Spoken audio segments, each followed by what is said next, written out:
Welcome to Think Tech Radio. We're here with the Creative Drive with 1013 on KGU 760. My name is Jason Suopaya, your host for the hour here, and always with me is David Ciano. What's up, everybody? Today we're talking about the viability of producing independent films in Hawaii, and we got some special guests with us today. We have Rick Galindez, who is with Island Film Group, and Ryan Kawamoto, director of 6B in the Back Door. He's with Kinetic Films.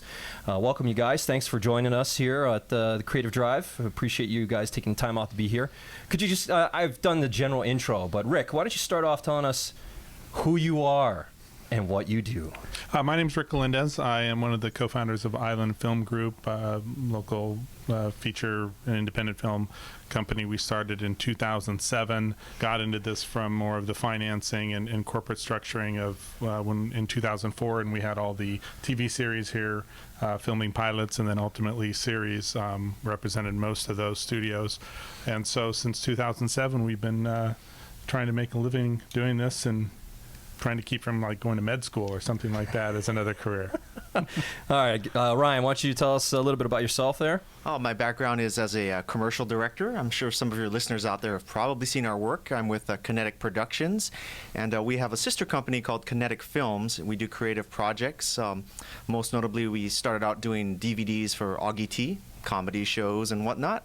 And recently we've just completed, or in the process of completing, 3 feature-length projects, all shot and produced in Hawaii.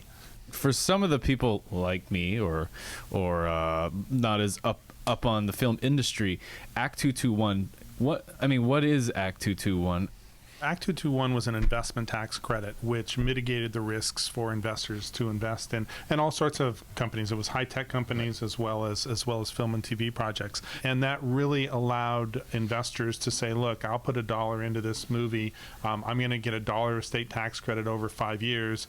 It really wasn't worth $1 because there were some federal tax effects. So it wasn't like they were getting a free investment in a movie. They were getting about 65 cents on the dollar back over 5 years. So they were still putting out a lot of money. And most small businesses, the movies just don't typically return a lot of money to investors. That not being around, how is that going to affect that third leg of the stool? It's terrible. Yeah, it dramatically affects us. Like I said before, the projects that we're doing now were direct results of that, and I'm sure a lot of your projects too. All of them. Yeah. I mean, Soul Surfer had some 221 money. Knott's was money that we had raised before the incentive went away. And so what we're doing now is working with the legislature to try and find a new incentive that is specifically focused on independent film that can provide, may not be quite the incentive of Act 221, but can tailor it to a lower budget, Right. whether it's 10 million or 5 million and below, which again doesn't sound like low budget, but that is, and tailor an incentive to those sorts of projects so that we can continue to hire people, we can tell stories, and we can continue to make these movies that are really where people want to be and need to be before, if they choose to go on to bigger things. Good stuff. Well, I really want to thank our guests, Rick Galindez and Ryan Kawamoto, who came in today and shared their mana'o on independent film viability here in Hawaii. Tune in next time for Think Tech Radio Presents The Creative Drive with 1013 on KGU 760. You can find us on Facebook, 1013 Integrated, Facebook/com.com. You got it. Yeah. All right. Your host, Jason Suopaya, David Ciano. Thank you.